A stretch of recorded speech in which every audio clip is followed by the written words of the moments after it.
and mathematicians do that lead you step by step by step by step by step to an answer that is guaranteed to be the answer, but it could take a very long time to get there. And heuristics are shortcuts. Polya would have called them the elements of the art of good guessing. So heuristics are the art of good guessing. Heuristics are the knowledge that goes into pruning that big space of possibilities. It's what expert chess players know that novice chess players don't know. This is a wonderful field for analyzing artificial intelligence chess, because the classic stories, you think there are only 40 squares and a few pieces, but if you try to program all the moves in a normal chess game and have the fastest computer in the world, the universe would come to an end before you'd be able to make the first move. That's right. The total number of possibilities at the opening of a chess game is 1 followed by 120 zeros. It's impossible to calculate, but chess players use all kinds of heuristics like tricks. In the opening game, don't try to move little pawns at the edge of the board. That will be irrelevant.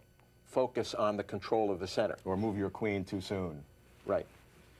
Ed, let's hit the right wheel. I've had enough of the left wheel for a while. Tell us about lateral thinking. Well, I'll tell you about something first. Come on, lateral thinking. Right. Something like 90... Don't do it linearly, because that would be very destructive to normal thinking. Like 90% of errors in thinking are errors of perception.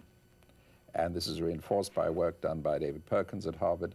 90% of the errors are errors of perception. Yet culturally, we focused on logic.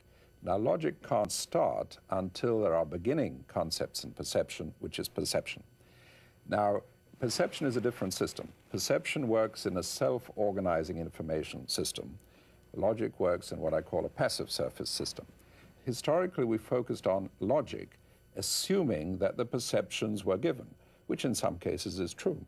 So that whole other side, indeed in science, when we talk about hypotheses and testing them, fine. But where do their hypotheses come from? Hypotheses are creative possibilities, and progress has always come by creating new possibilities. Indeed, Chinese culture, which was way ahead of the West 2,000 years ago, came to a dead end because they never developed the possibility hypothesis. How do you break out of the normal way of thinking? Well, you need to look at thinking as the operation of a self-organizing system. There are various tools, attention directing tools, and so on. Let's give an example. One of the simplest ones we use in school is called the PMI, plus minus interesting. So I'd say to a class of kids, these are a true story, 30 kids, would it be a good idea if you were paid to come to school every week? 30 out of 30 said, great, we'd love it, buy sweets, chewing gum, comics. So then we introduced the PMI, and on their own they thought of plus points, minus points, interesting points. At the end of that, 29 out of 30 had changed their minds.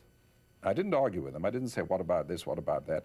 On their own, a little perceptual scan, bigger picture to see. As a result of seeing a bigger picture, perceptions change, decisions change, emotions change. That's very key.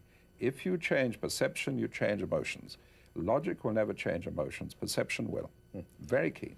Lateral thinking really says if we look at a self-organizing information system, that system forms patterns. Patterns are asymmetric, meaning that once you're at the end of the pattern, you can see a way back, but from the beginning you can't. And lateral thinking is based on that, the need for provocations. For instance, there's a factory in a river polluting the river. We put in a provocation. The word PO I invented means provocative operation.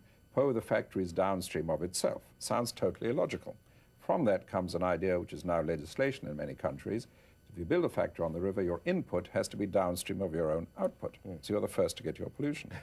So provocations are intermediate, unsettling perturbations, which take you from one equilibrium to another. Once you're there, in hindsight, you say, yes, of course, obvious. Brian, let's talk about game theory. This is a new area of thinking that is used in mathematics. It's used in behavioral science.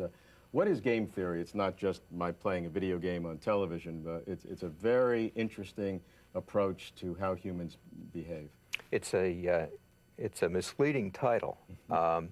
Game theory is the theory of strategic interaction. And it was called game theory because games like chess are special examples of strategic interaction, rather pure examples. But of course, there are many other examples: war, international politics, coalition formation, oligopolies. Or many people rule. A few rule the many. Right, or where a few businesses rule the industry. Right. These are situations where there's strategic interaction, and what's good for me depends on what the other guys do, and what's good for them depends on what I do. So there isn't any optimizing without worrying about what the other guy is doing to optimize too. So thinking doesn't occur in isolation. You have to worry about what the other person is thinking. You have to model the other person's thinking. You have to model his thinking about your thinking, and so on. So so it can get very complicated. Yeah, but this is the real world. This is closer to the real world. This is closer to the real world. The question is, how many levels do you go up before you can get an answer? The theory can become fairly baroque, but strategic interaction problems are solved not only by people, but by animals and all kinds of systems that interact. So there's a kind of deeper dynamic analysis that explains how people grope their way to a solution, so that when they're at that solution point, each is happy with what the other thinks, and with what the other thinks he thinks, and with what they're doing. But there's an underlying point here that if you set out a strategy as a win-lose, I'm going to win because I'm going to make you lose, normal competitive strategy, then your strategic thinking will follow that design. But if you set out on a win-win, in other words, how can we both benefit, your whole thinking structure will be different. Well, so it depends on the underlying assumption. Let me add something to that. Win-win is not always easy. No, it's not always easy. Because there may be different ways to win-win. Sure.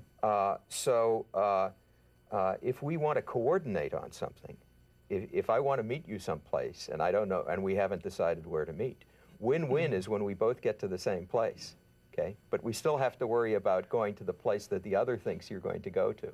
Sure. But I mean, underlying game theory, the notion of a game was one person wins, one person loses. That was in 1940. Yeah. That was the most. Yeah. That was the original. Yes. game That was theory. the original game right. theory, but win-win games or partial conflict and partial cooperation are what game theory deals with mostly now. Graham, you look to the future.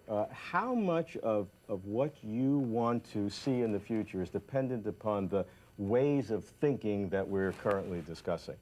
Wouldn't different mechanisms of thinking lead to different futures?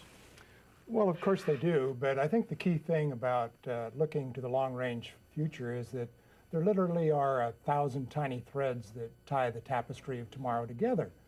And one must look back very carefully to see what the precedents are and the benchmarks. So, for example, I take a little different approach to thinking. In the gross measure, we use approximately 1 to 3% of our brain. We may use no more than 10%, which means we can move up the scale of as much as 97% use of the brain. Will we do that? And I think clearly the answer is yes. So how do I get there? I go back, and what I do is to look at the crude surrogate of intellect, which is basically the capacity of the brain. How big is it? What's the cubic centimeter measurement of the brain? And with the first hominid lines, it goes from about 360 to 400 cc's. Then it goes up to 5 to 10 and 10 to 12. Today, we're up to 12 to 1,500 cubic centimeters. But for the year 3000, with the advances in genetics, my feeling is that the size of the brain will increase drastically in anthropometric development, up to as much as 2,000 cc's. I don't necessarily agree with that, nor with the original analysis of 3%, but we'll get to that. Shep, can you... Wait. Why should it increase if we are already only using 3 to 10%? Would not cultural evolution simply mean that we will begin using 10 to 15 to 20%, and therefore there is no evolutionary need for it to increase in size? You mean we can marry pinheads and be quite happy? If we are pinheads ourselves, we'll be even happier. And his argument completely ignores the growth of artificial intelligence. That is, what evolutionary pressure would there be in the era when computers are doing a great deal of our thinking for there to be an increase in the biological capacity? Well, I'll go one step further, and that is that we are at the point right now where we have augmentation through implants to increase the ocular capacity, your audible hearing and so forth. There will be a lot more. So I agree with you 100%, and I would say